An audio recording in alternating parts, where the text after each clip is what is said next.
Dice Company contains fantasy violence, mature themes, and unapologetic bickering. No feelings were hurt in the making of it, but listener discretion is advised. Dice Company will always be free, but it's not free to make. Please consider supporting us on Patreon or Apple Podcasts and get access to our weekly roundtable show Extra Roll. Just follow any of the links in the show notes for this chapter.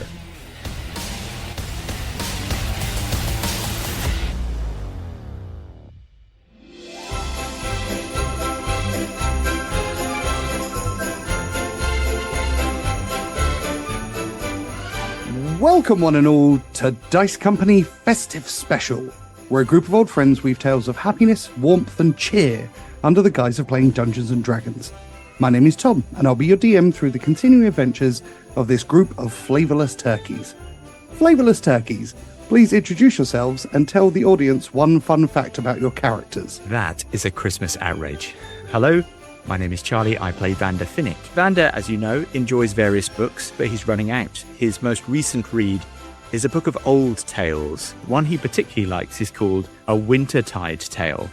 Now, he particularly likes the character Weenie Todd, who is a rather disadvantaged soul in the plot. But he doesn't understand why he doesn't simply beat the nobleman with his crutch in order to extract the funds he needs to feed his family. Nevertheless, he's still a fan of Weenie Todd. Straight to the festive spirit. I love it. Why doesn't Weenie Todd just bludgeon the nobleman to death? Why doesn't everyone just bludgeon their betters to death, eh? Welcome to a Vander Christmas. Augustus is uncomfortable with this talk of beating your betters.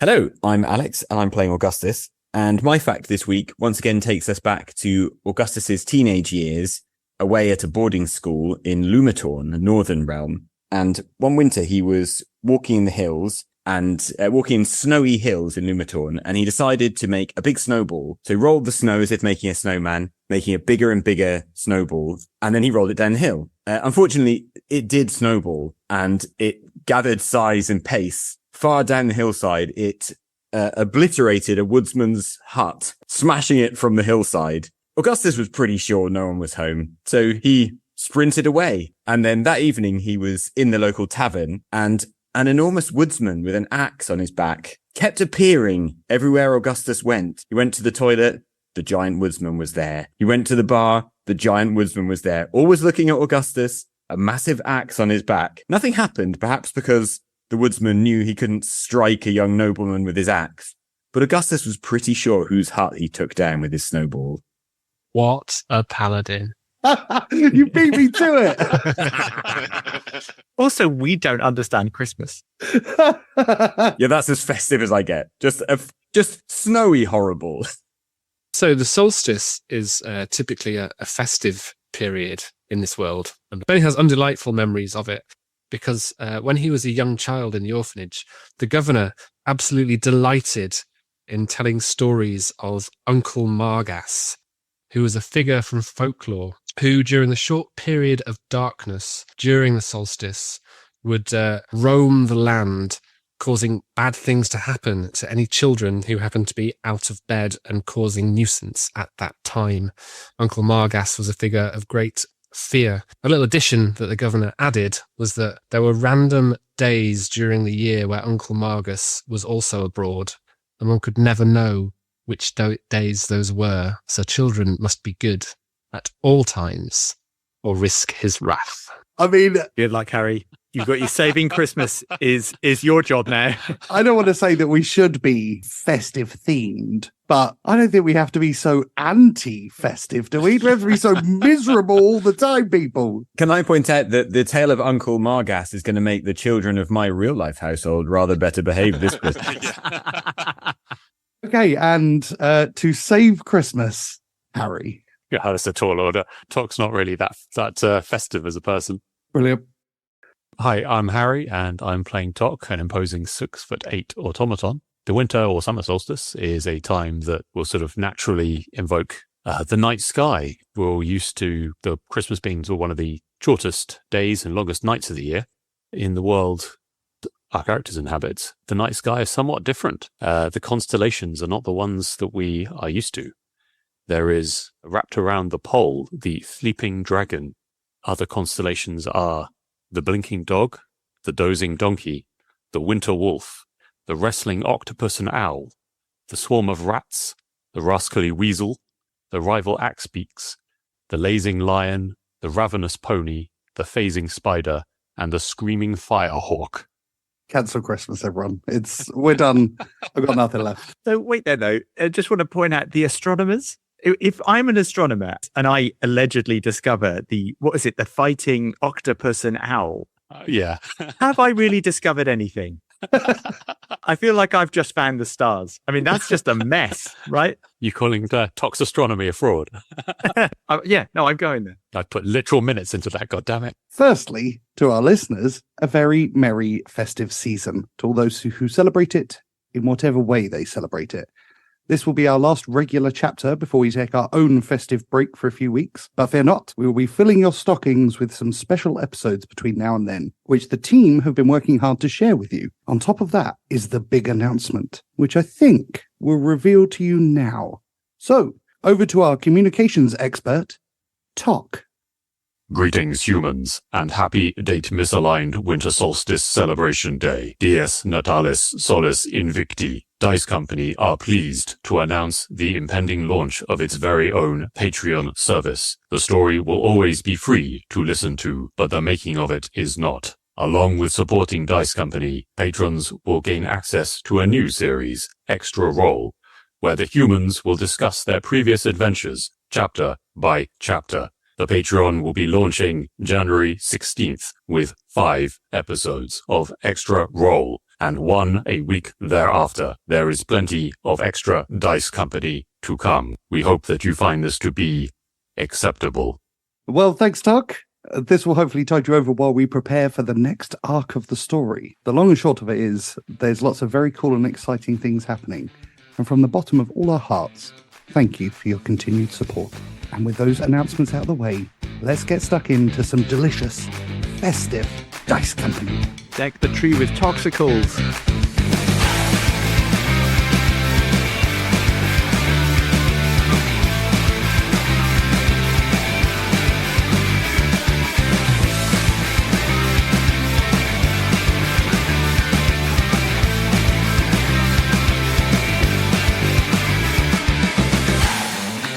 Following your breakneck escape from the Empire, you descended into the vast and abandoned dwarven mining city of Verokir. Having equipped the stagecoach with minecart wheels, you were plunged into combat following the sudden appearance of the Shadow Vanguard Tiara. Though victorious over her, she escaped and caused a rockfall to block your exit from the ominous-sounding City of the Dead. Finding safety in a warehouse of sorts, you rest for the night. In the morning, Augustus's injuries take a turn for the worse, while Tock's repairs take longer than expected in the cold damp of the cavern. Opting, for once, to be sensible, you decide to continue to rest in the safety of the warehouse for a few days, rather than risk pushing on in a state of exhaustion. After the extended rest, you awaken on the afternoon of the 19th of Gladden, half a day before the summer solstice. Fully healed and fully rested, the massive abandoned city of Verokir awaits. What would you like to do? Well, Vander's rather preoccupied. He's over in one corner of our hideout, and he is cradling something in his arms. Guys, has Vander got a baby over there? I assumed that Vander was a male of the species. I did not notice he was pregnant. Augustus actually considers whether he knows what Vander is, and then heads over towards Vander with a look of concern on his face. Vander, old chap, what do you have there? Vander appears to be cooing at the thing in his arms and stands to face the rest of the group. As he does so, he turns, and in his arms is a small chameleon. Gentlemen, may I introduce an old friend of mine? This is Bellerophon, Vander says with a degree of reverence. You want to watch out there, Vander. Missy might try and eat that. I wish Missy the best of luck. This chameleon has seen much of battle. And the chameleon at this point crawls its way up onto Vander's shoulder and gives its tongue a little flick. So Augustus wonders whether his lay on hands ability counts for psychological damage as well as physical damage. No one's been watching Vander in the cave. Vander, tell us about Bellerophon and your bond with him or her. He is a very old friend of mine. You see, one of the many gruesome side effects of my torture was an inability to move my hands in the relevant gesture to conjure my friend here. But I've been healing, and just recently my movements have improved to the degree that I can again perform the motion required. The result is the return of my good friend, Bellerophon. The chameleon looks extraordinarily pleased to see Vander, and pleased to be back. Its skin is already tinging to the colours of Vander's robes. Greetings, Bellerophon. I regret I have no insects to feed you. Can I ask your proximity to Bellerophon? Not terribly close. Okay, you get a playful lick, but it doesn't quite reach you. Oh, he likes you. That's a good sign, Tock. Vander, this requires a little more investigation. However, I fear my incapacity in the last few days has delayed us enough. Perhaps we ought to consider our next move deeper into this city of the dead. Vander tickles Bellerophon under his little chameleon chin and nods. I agree. It seems to me we need to begin to find our way out of the darkness, so to speak. Yeah, the longer we stay here, the more I worry about leaving Magnus aboard the airship. I don't know what we're going to come out to. I'd like to make a move as fast as possible. Indeed, time is against us. I don't suppose, Benny, that Missy has had an opportunity to scout the darker corners of our situation.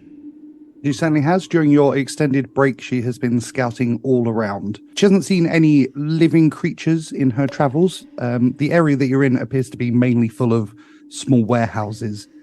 And as you get further in, you get more into the center of what becomes a city. But at the moment, you're very much in like a warehouse district. I will relay that information to the team. Very well, gentlemen. It seems with our entranceway blocked and an enormous underground city surely having more than one way in and out, unless the creators of this city intended to build themselves an enormous grave, we must go onwards in the hope of finding our way back into the daylight. Read.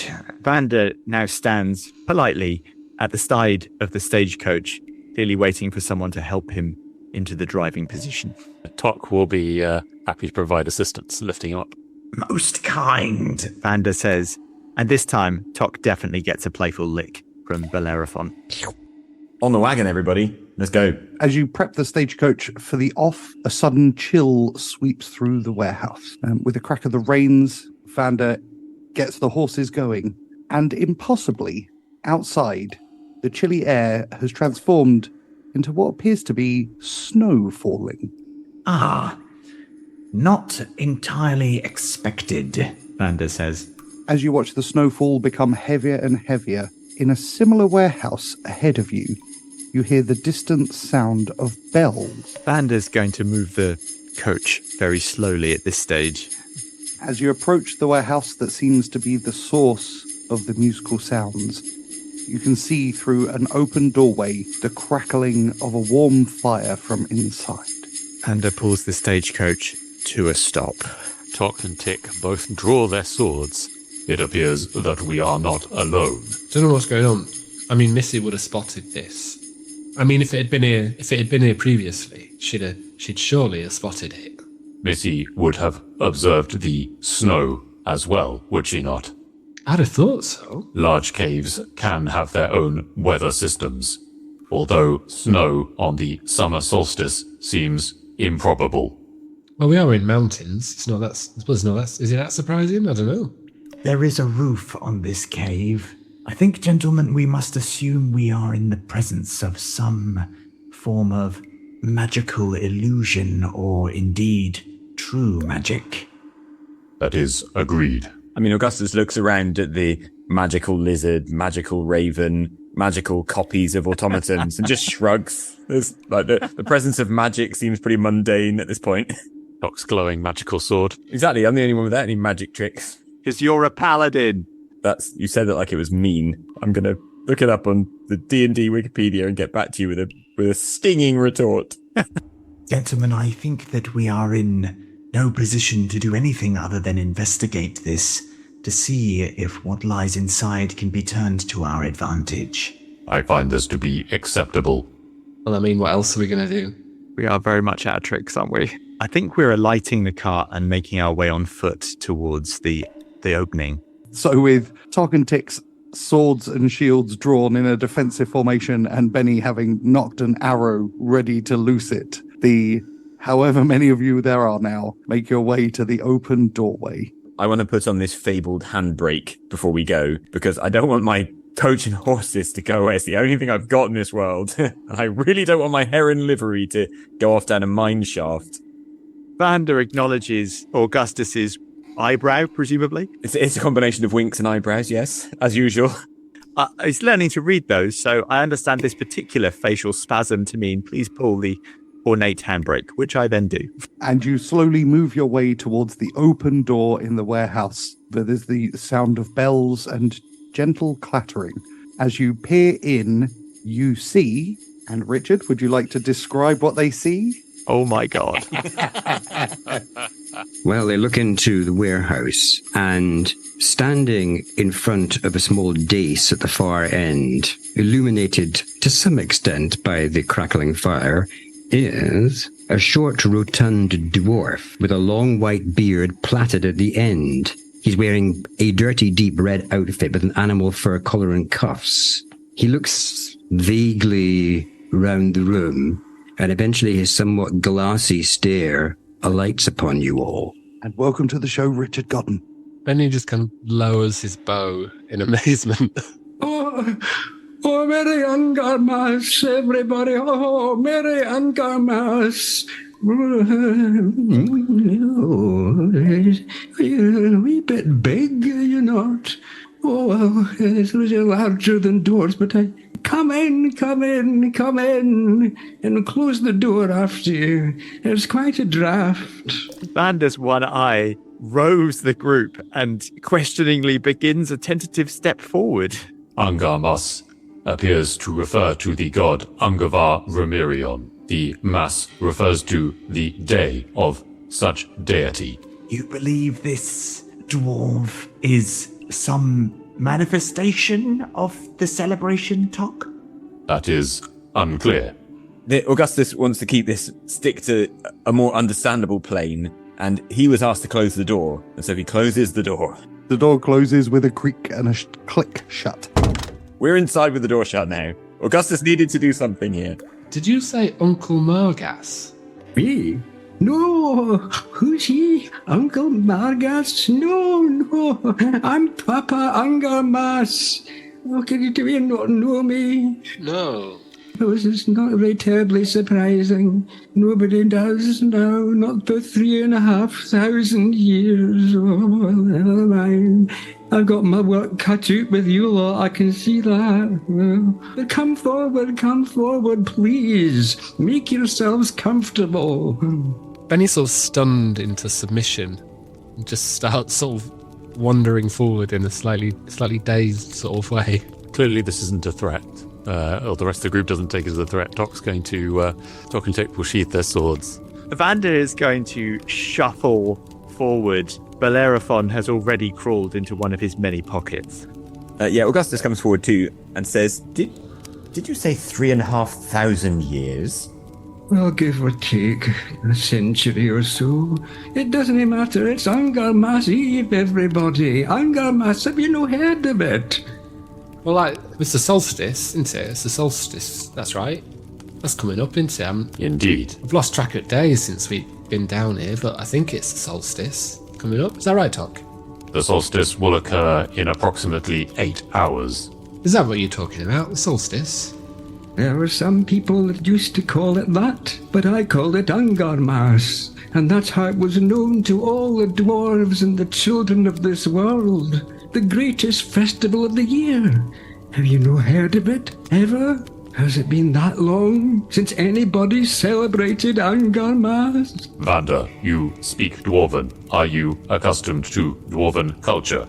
I'm afraid I have no knowledge of this particular celebration, Tock. I can only say I'm pleased we aren't faced with the visage of Benny's version. Gentlemen, I do not profess to understand dwarf's intentions, but I believe he may know a way out.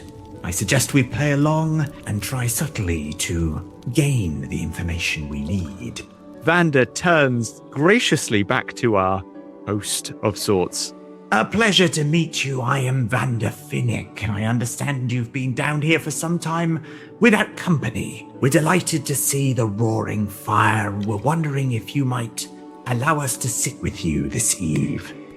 Oh, yes. First of all, do you not know me? Has there no memory whatsoever of me percolated up to whatever regions you are from? Oh, I can see from your blank faces that none of you know me. I am Papa Ungarmas, the spirit of this season. Maybe dwarves would know you. You know, we're not dwarven folk, so maybe we're less up to date with those kinds of celebrations. He's 3,500 years old if we're not up to date. Oh, Tock, what's your matrix say? And Tock will press the button and ask for information on Ungarmas. Well, you could always ask me, of course, without having to use your box of tricks. Well, Ungarmas, I'm something of a world authority on it. The device on your wrist clicks and whirs, and a voice rings out. Time is the greatest solvent. Though your dreams will wash away, the weight of will slowly diminishes, fear subsides, for all things dissolve in time. I believe knowledge has passed from this world. Vander's going to again turn to our host, and I want to try and establish, if I may, what we are looking at in terms of power. Is there, I assume, there's some form of magic given the snow earlier? Are we dealing with potentially quite a dangerous and powerful person, creature? Give me an Arcana check. Okay. 11. This is not a normal dwarf. There is definitely the vestiges of some power beyond normal dwarfhood within him. Could I try using my divine sense? You certainly can. You can open your senses to detect powerful good or powerful evil, effectively.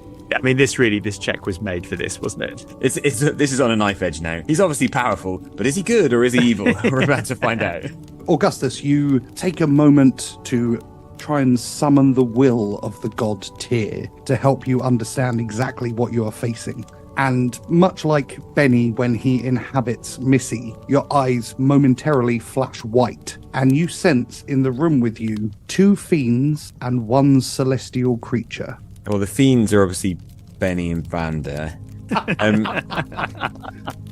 Augustus sort of finds his way over to Tock and just kind of whispers to Tock. Tock, get your cat totem out. I sense there are other beings in this place.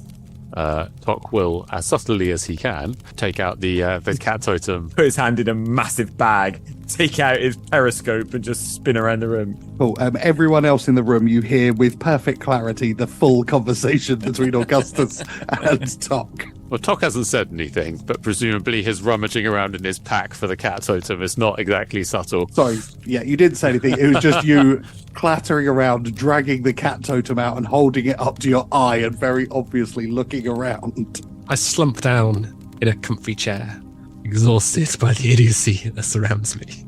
Vander does the same, but in a way that's attentive to our host, as if this is totally fine.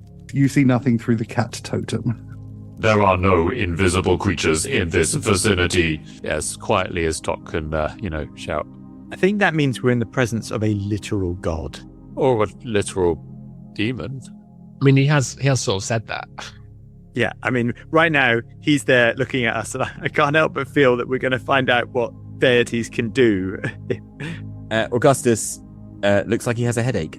What a paladin. I'm intrigued to learn more of your tales, and I have nothing but time. Vander says as he rearranges himself in the chair. Tell us, what did this magnificent city look like back in the heydays of this grand festival of yours? All right, since you ask me, excuse me, I've got to go back onto this dais. You see, oh, here's my throne. I say, oh, that's better. Oh, it's so lovely to see all your happy wee faces staring up at me.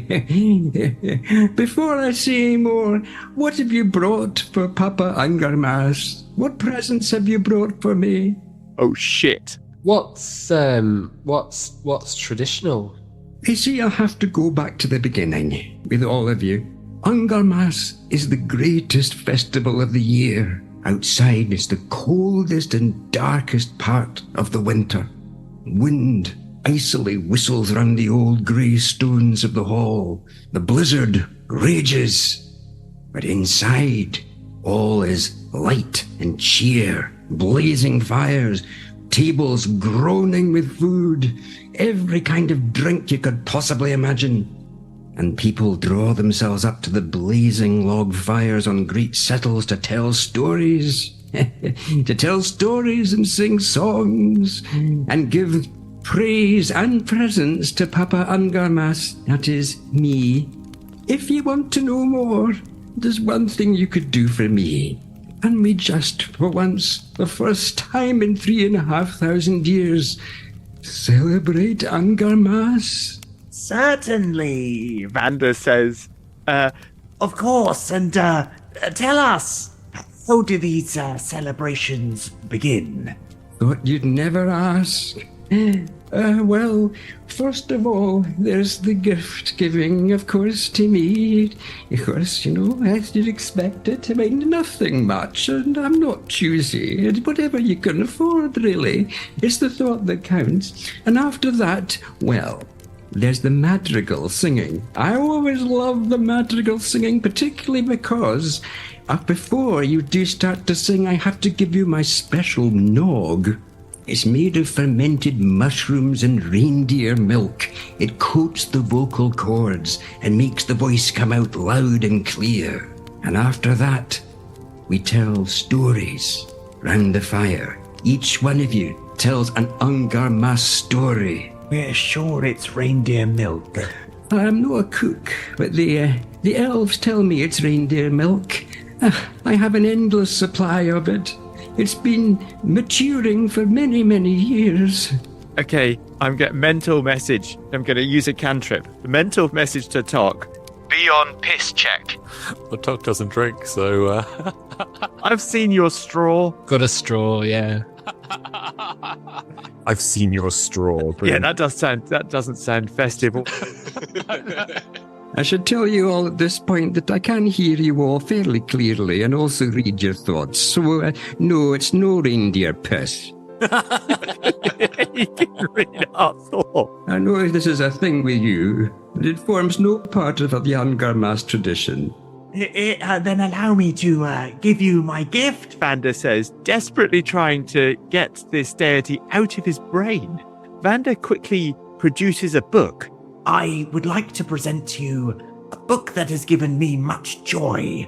It is called Sea Beast Takes a Lover, a grand tome, and the first installment of a series of a great hero and someone I admire deeply. I commend it to you. And with that, Vander passes the book over with actually a degree of sadness. That's quite the gift. Oh, I see.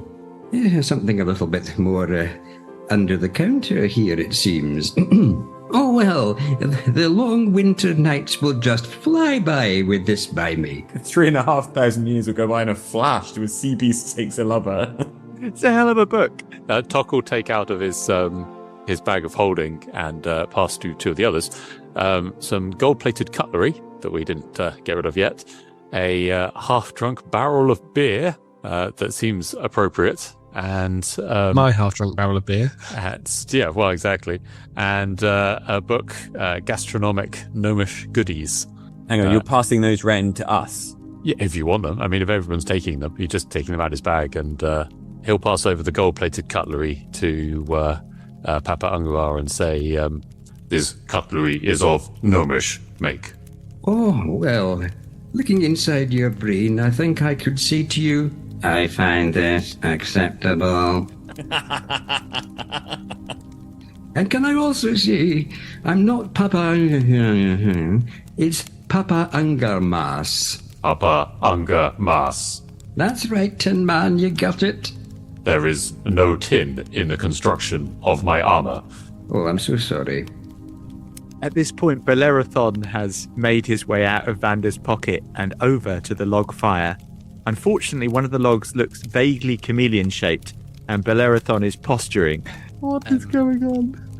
Benny has a rummage in his backpack. And he says, you mentioned that the festival's about bright things and joy in the darkness of winter. So how about a lovely bright bouquet of flowers? And I produce my flower-making wand, whoosh, and produce a bright bouquet of flowers. And the flowers burst up from the dirt, from the grimy grey floor. A lovely smell fills the room. Oh, that's really lovely. Oh, thank you so much. I've not seen flowers in, well, I suppose it's also 3,500 years. I've not seen any flowers at all, not even snowdrops. Oh, these are beautiful gifts. Turn to Vander and just go, so you do it. Vander's still clearly of the opinion that Sea Beast Takes a Lover is the king of presents that anyone could receive. Augustus hands over a fine silver cigarette case and says, I apologize, Papa Ungarmas. You find me low on supplies, but I hope you will enjoy this gift. That's a fine gift indeed. Silver, what is it? What do I do with it? Press the wee button here. Oh, what are these inside? Would these be exotic cheroots? In a cigarette case. That's one of the less illicit pleasures of Ungarmas. I shall enjoy those at a later stage. So you've all done very well. You've all done very well so far with these gifts. I'm extremely pleased, and of course I'm not in a position to be particularly choosy because there's nobody else in the whole city. There hasn't been for 3,500 years. That was a terrible day, that was, when the blight struck this place. Can you tell us what happened? How did it happen? One moment, I was surrounded by happy little dwarves. The next moment, mindless, slathering zombies everywhere. All the people, suddenly, these decaying, fleshless zombies staggering around. Well, when I say all, not quite all. A small group of the dwarves appeared to be immune. Most of them were devoured by the zombies, but a few of them managed to fight their way out. They escaped from the city, but as they escaped, they turned and they cast a great spell of sealing on it, sealing the zombies in the city forever. Then they turned and fled. But they forgot, trapped me inside as well. So for 3,500 years I've had no company but these zombies. And I can't do anything about it. They have no power over me. They slink away into the dark shadows where I can't see them. And I can't do anything about it. Feel I must ask, do you know the location of the zombies at this particular moment? No. As I say, they creep gibbering away into shadows. If I come near them, they just vanish. So your presence is most reassuring, Vander says with some relief. I think I can safely say, young man, the only safe place in this city is with me. And what might these brave explorers do to release you? These are things that used to be very clear, but my mind's wandered. My mind wanders all over the place. I can't keep a thought in my head for more than 5 or 10 minutes, and sometimes it seems. If you don't mind, I think I'll light one of the exotic cheroots. It might help to clarify my thoughts. Vander follows suit. I've got a slight memory of soothing piano music in this kind of situation. Oh, what was that for? Oh, never mind. Anyway, it was before your time. Anyway, I think I can say to you only this, young man with the plastic face. If the adventurers can find the blight, the cause of it, whatever or whoever it may be, and I've no doubt it's still here in this city. If it can be destroyed, the zombies will disappear. They will rot away into the carrion that they are, and I will be free forever. I will be able to find my people, what's left of them, the ones that were able to escape, and Ungarmas will be celebrated once more. That is my purpose. My purpose is to be the spirit of Ungarmas. It's a living death for me down here. I'm so grateful to you all for celebrating a small part of Ungarmas. Oh, there's more to come. But I can tell you this, if you perform well in the rest of the tasks, well, I don't want to think of them as tasks. They're more like games, really. But, if you can do well in these games, I will reward you. I will cast my beneficent spells upon you. And that's no mean feat, I can tell you. You'll have the time of your lives. And you look like you do with a little bit of pleasure. You look like you've seen too much. Indeed, seen quite more than perhaps many have before death takes them. I've watched Vander eating soup, for example. Well, my mind was flashing back to Benny casting illusions of corpses last 5 minutes ago. I can't remember. Presumably, we're just peppering Papa Ungarmas with horrid imagery at this stage, then, are we? 4 minds are just having a series of horrific flashbacks. In summary, you are correct.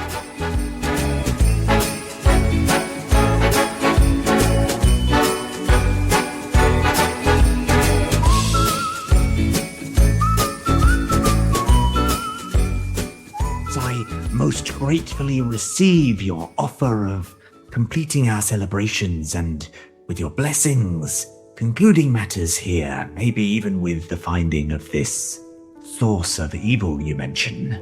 If you could do that, you'd have my undying gratitude.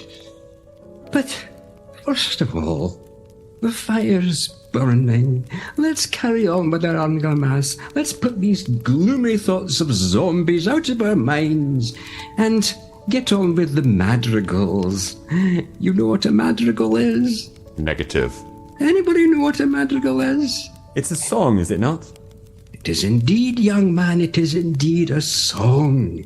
And if you'll do me the pleasure of taking some of this nog, more will come to you.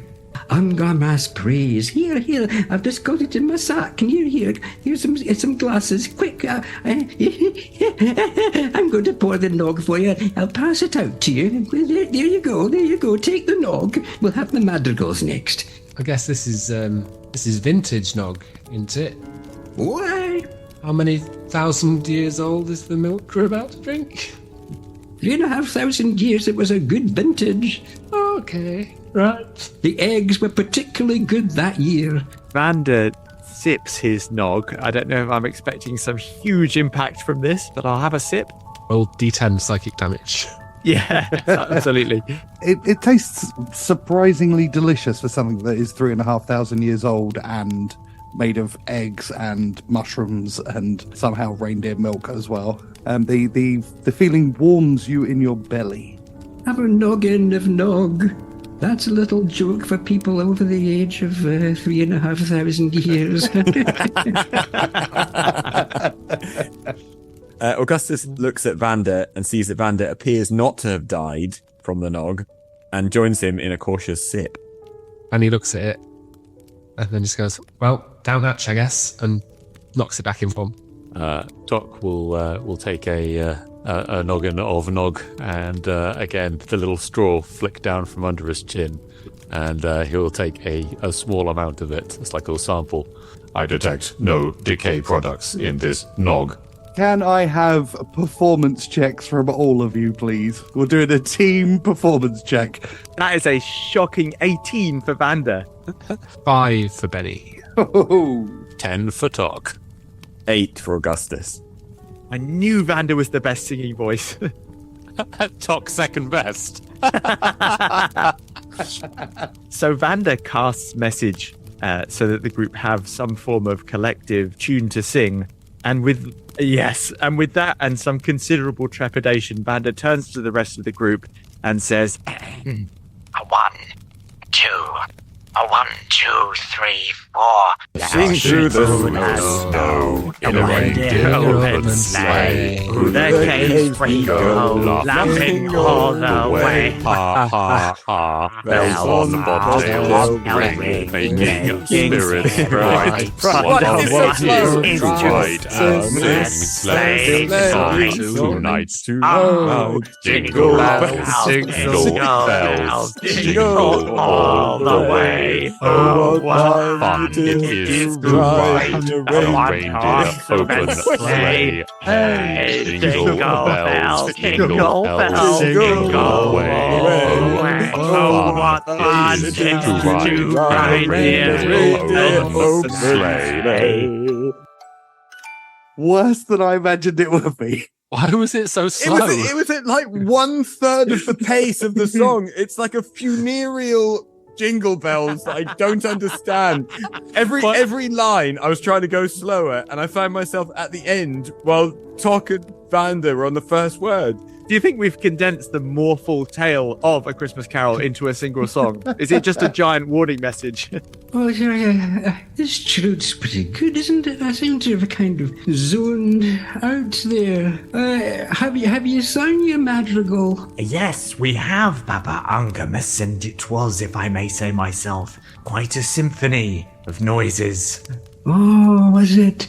I've had a bit of the glass of the nog myself. I heard these heavenly voices on the air, which seemed to somehow chime with the music of the spheres. Would that have been you I was hearing? Oh, most definitely. Sounds about right. Yes. Yeah.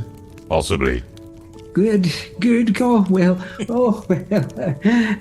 I'm a man of my word, and I'll know what to do it again. I can't mind whether it was you I was hearing or something else. Anyway, I'll say that was a pass, shall I? I'll say that was pretty good. I'm pretty satisfied with that.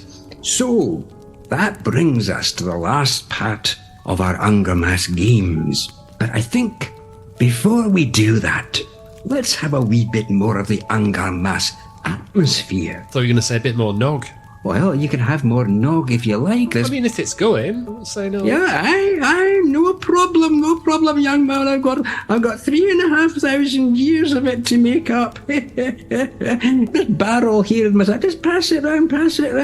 Has Papa Ungarmas been making 3,500 years of bootlegging? Is that what this is? That's why there's so many warehouses around. I like also that I can see everyone on the screens filling up their drinks as they're getting passed out. That's a nice touch.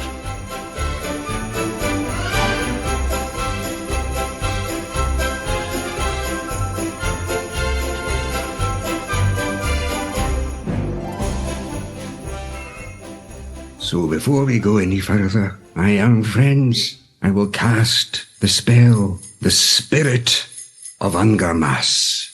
Papa Ungarmas makes a whole series of strange passes. His eyes roll in his head. Zeta, Rho, Omega, Ungarmas. And the room begins to populate with the most magnificent feast you've ever seen. We are talking roasted meats and boiled vegetables and desserts. The entire warehouse is now full of the smells of cooked fats and delicious red meat on the bone. There. Is that not a bit better, eh? Does that not warm the cockles of your heart? Let's confess we are quite famished. Vander says, looking greedily at all the things he can mash into soup. I've never seen anything like it. What a feast. It's incredible.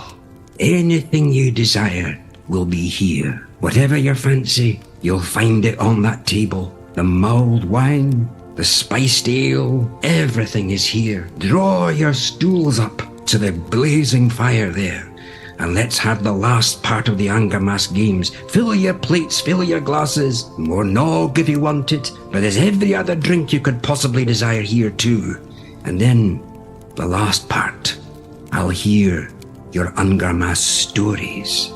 And if they're good, I'll tell you a story of my own. In an ecstasy of delight, Vander sees on the table a huge bowl of the most sumptuous soup he's ever laid his one eye on, and shambling uncharacteristically fast towards it, he places himself in front of this feast and begins to slurp.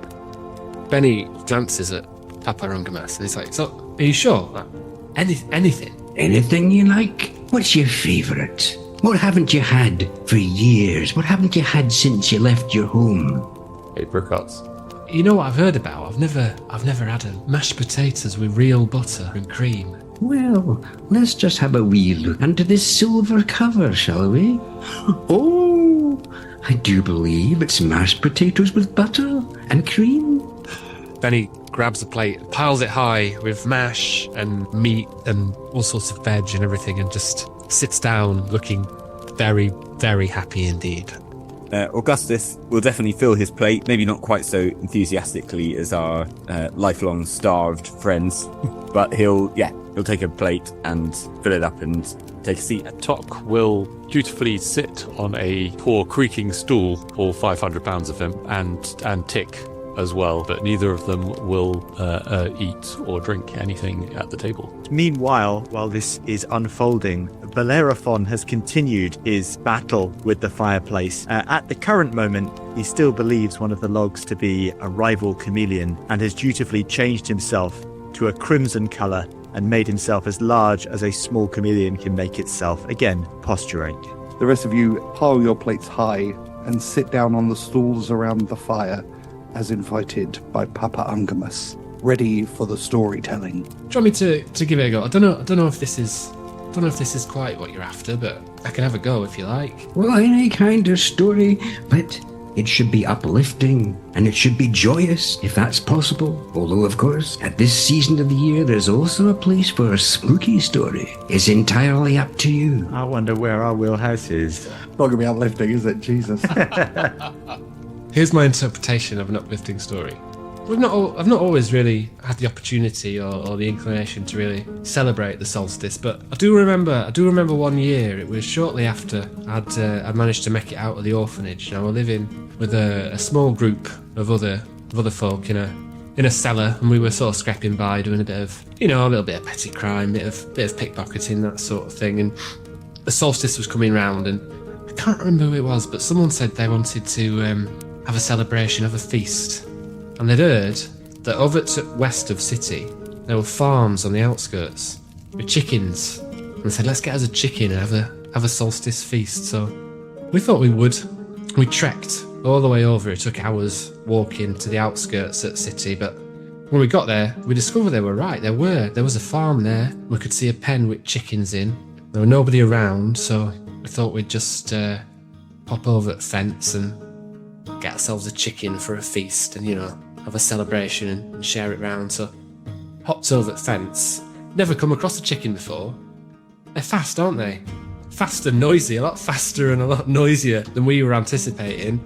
And, well, as you can imagine, chaos ensued with people trying to dive on chickens and the chickens dashing away and squawking, and there was all sorts of chaos and panic, and it was ridiculous. And I'd finally managed to dive on one and I got it tucked under my arm, and just at that moment picked myself up and farmhouse door opened, and there standing in the doorway were a woman, and she saw me and I saw her. We made eye contact, and I was certain she was going to start screaming the place down, shouting at the farmer and shouting at the farmhands and bringing the law down on us. She just looked at me, gave a little smile and shut the door, went back inside, and we legged it. And we had a chicken. We had a feast. I mean, we couldn't cook, so half of it were raw and half of it were burnt, and most of us got food poisoning, but we were pretty good. It were pretty good, I tell you. How was that? Is that what you were after? Aye, well, it had a certain artful dodger charm, I'd say. That's an Ungarmas story. And I think we've all learned something about ourselves from that, or at least we've learned something about you anyway. So, who's next up? It should not surprise any of you now to learn that my home as a child was a palace. It's a great story. And that's the end. Now, where's my present? At the age of 13, I admit to being a somewhat entitled individual. Pauses for people to come in, And At that time, I took some pleasure in teasing the servants. And there was a young boy in particular of around my age who I enjoyed playing tricks and pranks on. And one day I was idling around the palace and spotted him and thought I might play a prank on him. And then I saw him steal a small fruit pie from the kitchen. It was in the approach to the Solstice Festival, and a great feast was being prepared, including delicious fruit pies. This one, I think, was a cherry pie. And I saw this boy, to my amazement, steal a pie from the kitchen and quickly disappeared. And I followed him, ready to jump out on him as he came around a corner, perhaps make him drop the pie, even throw it into his own face. I had all kinds of visions of a hilarious prank and enjoying catching this boy red-handed and maybe making him think I would hand him over to the guards. As I followed him, he led me around a corner to a place where a young girl, maybe 10 years old, was sleeping in a chair. Again, she ought to have been working, but she was a young child. She was obviously exhausted, and she was sleeping with her chin on her chest, upright in his chair. And the boy approached the girl, and I thought for a minute he was going to play a prank, perhaps throw the pie at the sleeping girl. But he gently laid the pie on her lap without waking her, and walked away on swift, quiet feet and left the pie on her lap. Now, they were both thin and perhaps not starving. They lived in the royal palace after all, but they wouldn't have been well fed. They would have been fed enough. And I stood dumbfounded at what I'd seen. I mean, the boy had nothing, and yet he'd given us away. And that story, seeing that happen, has always stayed with me. And it made me think that any person, however high or low in the world, perhaps at the solstice at the very least, might give what they can to help another person. And if you go to sleep, you might wake up with a pie on your lap.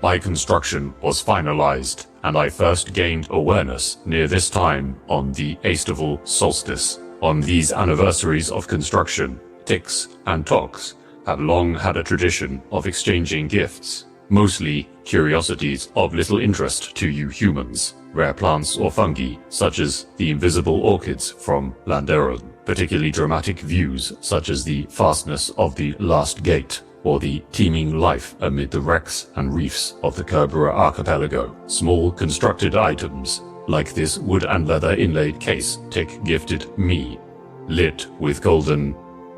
maybe another time. I intend to continue this tradition with my newfound family. Tock will reach into his pouch at his waist and take out a series of 4 thin silver chains suspending small beads of what appears to be a clear light orange amber. As he passes them to the rest of the group, you'll see contained within each is a mosquito with a deep red engorged blood sac. Oh, why, thank you, Tock, Vander says uncertainly, taking this item. Oh, lovely. What do we do with such a gift? If you ever find yourself falling from an airship, consume the mosquito. That's a choice, isn't it?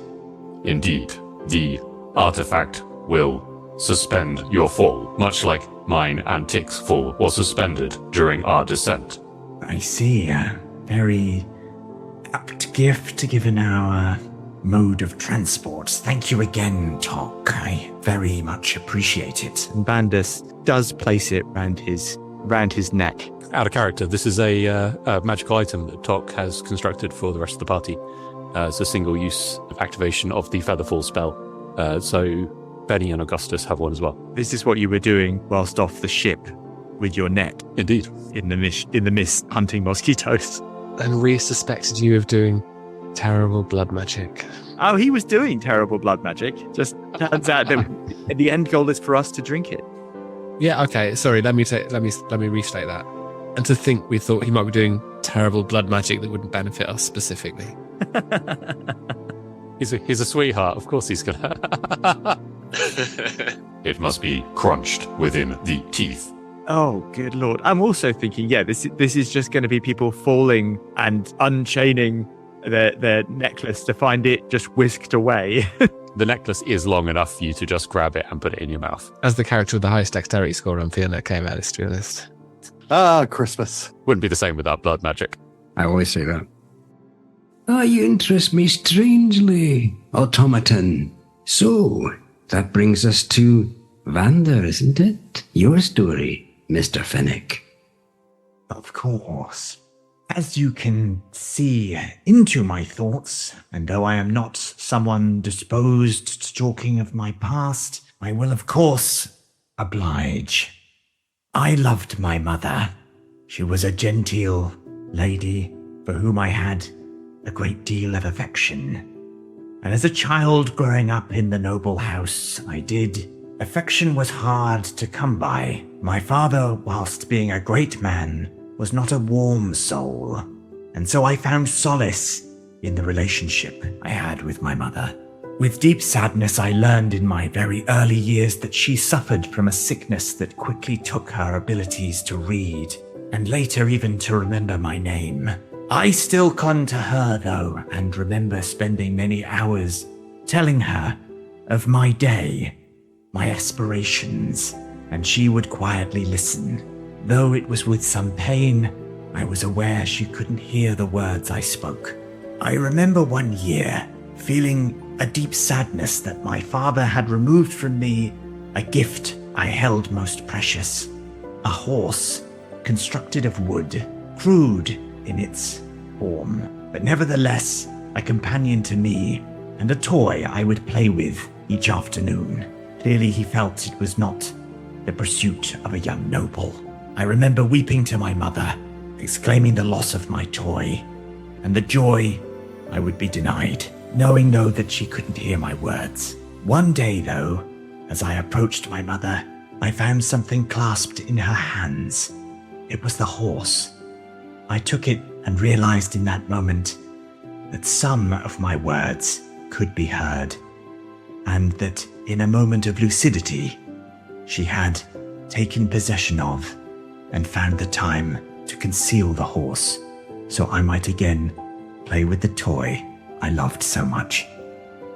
Those stories were absolutely lovely. I've been starved of stories, of course, for 3,500 years. There's more to you all than meets the eye, isn't there? When I first saw you, I thought, is the Artful Dodger Lord Snooty, a tin man, and a man with a plastic face? I didn't have much confidence this is going to be an Ungarmas to remember, it's going to be an Ungarmas to forget. But you've shown me something. Underneath the plastic face, there's a boy that loves his mother. And underneath that aristocratic exterior, there's somebody who can be moved by the giving of a pie. The Tin Man, I called you, the automaton. You care about your friends. And you, Benny, isn't it? Aye. Once again, the simple pleasures, the hard-bitten exterior, but underneath that, you're just a wee boy that would like to have a bit of chicken. Oh, it's so lovely. This is the spirit of Ungarmas. Yes, you've done very well. I've heard so many stories. I wouldn't mind telling you a story of my own, if that's all right. And I think we've probably had enough of the heartwarming stuff for one night. So perhaps I'll remind you of the darker side of this season. If we have to roll for initiative, I'm going to cry in real life. Oh, it's only Ungarmas, they're only stories. I remember many, many years ago, I had a dwarven servant named Alberich. And one day, I sent Alberich to market to buy some Ungarmas provisions. And in a little while he came back. He was white, trembling, and he said, "Papa Ungarmas, just now when I was in the marketplace I was jostled by a man in the crowd. When I turned, I saw it was Death that had jostled me." Alberich said Death had looked at him and made a threatening gesture. So he said, "Now, Papa Ungarmas, please lend me your horse. I will ride away from this city. I must avoid my fate." I will go to Slate Home, where death will not find me. So, I lent Alberich my horse, and he mounted it, and he dug his spurs into its flanks, and as fast as the horse could gallop, he went. And I went down to the marketplace, and I saw Death standing there in the crowd with his white face and his black cloak. I went up to him to have a word with him. I said, Death, why did you make a threatening gesture to my servant when you saw him this morning? That was not a threatening gesture, Death said. It was only a start of surprise. I was astonished to see him here in Storia Bauravor, for I have an appointment with him tonight in Slate Home. Vander's not crying anymore. He's now staring in wide-eyed amazement at the story, having clearly enjoyed that immensely. I thought you'd like that, Vander. Thank you for sharing, Papa Ungarmas. Indeed, a most enjoyable tale. As he says that, Bellerophon, now finished with his posturing, makes his move on the offending log, and his tongue lashes out at the burning log, drawing the log violently out of the fire and straight at Bellerophon. This results in a crash as Bellerophon and the log collide. Naturally, unfortunately for Bellerophon, he is the loser of this clash, and he disappears, only to reappear a moment later on Vander's shoulder, looking very sheepish and slightly defeated. He's a fighter. Papa Ungarmas, I was wondering in the midst of these festivities whether you had had a chance to consider the possibility that a group like ours might find a way out of this cave. Of course, we will do what we can to assist you. This is where our best interests come into a glorious alignment, is it not? See, because, as I said, the great mages of 3,500 years ago cast a spell of sealing on this city, and it serves my purpose as well as it serves yours. If you can find the blight, the cause of it, and destroy it, whoever or whatever it is, that, my young friend, is the only way from this place. I would be sorry to conclude this lovely evening on such a melancholy note, particularly when you've all done so well in the stories and in your madrigal, at least what I imagined was your madrigal. So, lest people should say that I'm a taker and no a giver, I have decided to break my rule. I have here some gifts for you all. You'll see them just over there, under the tree. They're all wrapped up in pretty paper with your names on them. Vander rises and begins to make his way in the direction of the tree. Augustus, this appears to have your name on it. And Vander passes Augustus a gift. Augustus gladly takes it. What have we got? Augustus, you open the beautifully wrapped present with your name on it, and inside you find a small candle. As you investigate this, trust me, it's better than just a candle. As you investigate the candle, you realize that it burns blue instead of the traditional orange and red. And the flame flickers in the direction of the nearest exit to wherever the holder is, something to light you in the darkness. That has very obvious uses in the short term, as we are trapped in a place with no exits. Vander picks up another parcel. Benny, I think this is for you. Could you pass it over, Vander? I'm not sure I can move after all them potatoes. Tock will get up, grab the parcel and pass it over to Benny. Oh, thank you, Tock. You're a sweetheart. Benny, you open up and inside you find a rolled piece of very fine parchment. A quick study and survey of it shows you that this is spy parchment. It conceals writing unless specific circumstances happen. For example, you could write a note and tell the paper only to show it to Tock, and the writing would only appear if Tock were to look at it. Very nice. Thank you very much, Papa Ungarmas. This will come in extremely handy. I believe it will. You're a man with many secrets, I think, and this will help you to keep them all the more safe. Well, I'm an open book, but nonetheless, I'm sure they'll come in handy somehow. Vander picks up the third gift Tock, I believe this is for you. Tock will take it and unwrap it. And Tock, inside you find a pillow.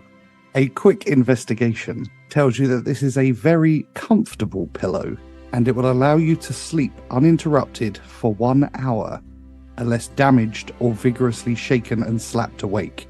This will allow you, an automaton, to sleep and perhaps dream. That is awesome, but for a second I thought we might be in the employ of Big Pillow. A subsidiary of Big Bed.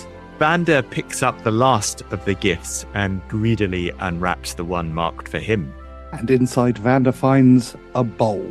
This is a bowl of soups. Once per long rest, any water can be put into the bowl and it can magically be turned into your favourite flavour of soup.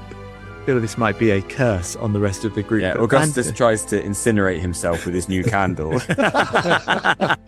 Okay, next adventure, the desert.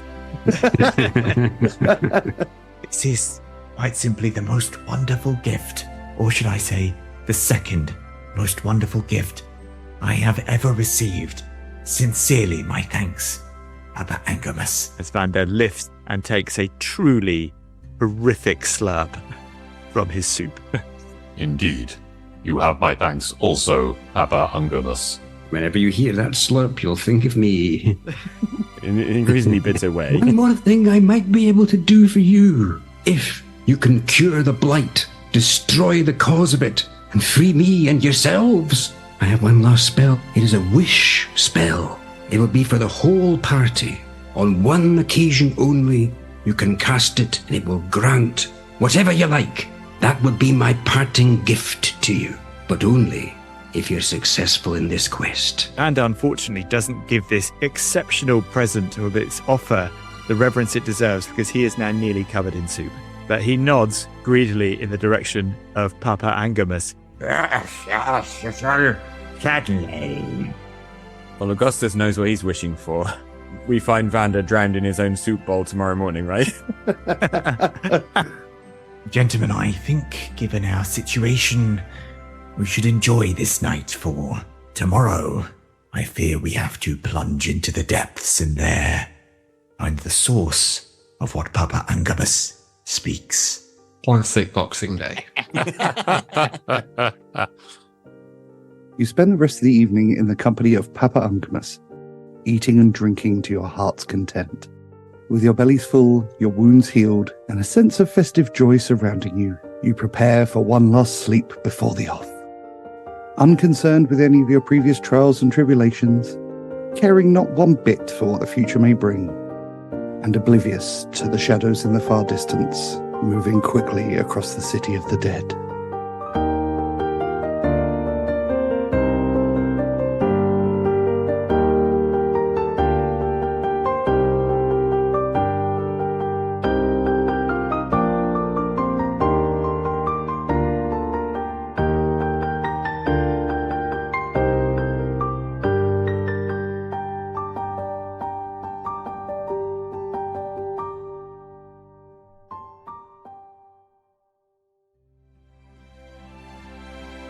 To all our listeners, thank you once again for all your support on this journey. And a very special thank you to Richard Godden, who brought Papa Ungarmas to life, is the voice of God for the show, and has shown continuing support for us over the last few months. We'll be back in the new year with the continuing adventures of Dice Company. Until then, we have the great honour to introduce the Reverend Mark Stennett with a blessing for us all. But from me and the gang, thank you, Merry Christmas, and for 2023, we'll end it there. Over to you, Reverend. May you find blue sparks of life in your tinkerings, a sense of satisfaction in your soup or cheroot, good cheer in your festivities, whether with four-legged beast or aristocracy, and may you find extra plain art peace this Christmas time.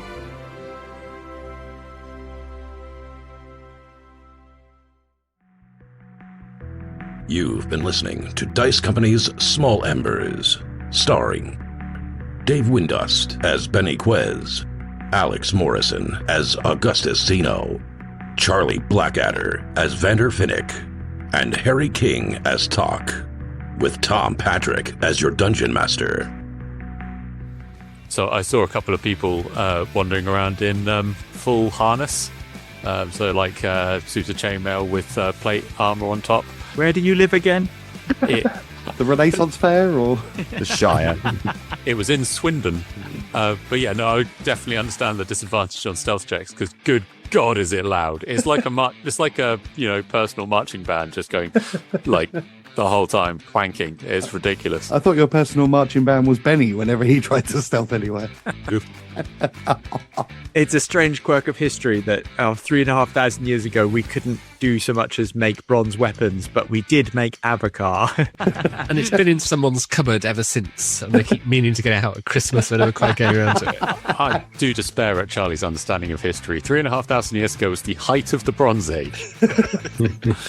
I want to point out Did everyone else nod as if we didn't know that? We did know that, Obviously. and Charlie's the fool for not knowing when the Bronze Age was. God, Charlie, don't know where the Bronze Age is. Bronze Jeez. too. Go on. I do have other screens, but mine isn't like Harry's open on Wikipedia Bronze Age for idiots. Yes. God bless us, everyone. We're getting peshed.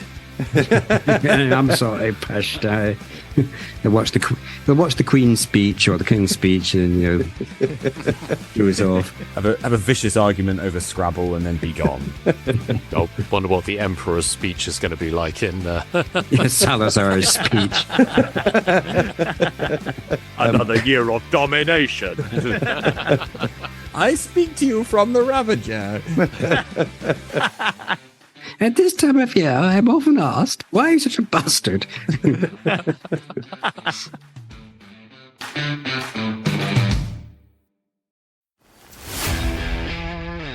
Thanks for listening.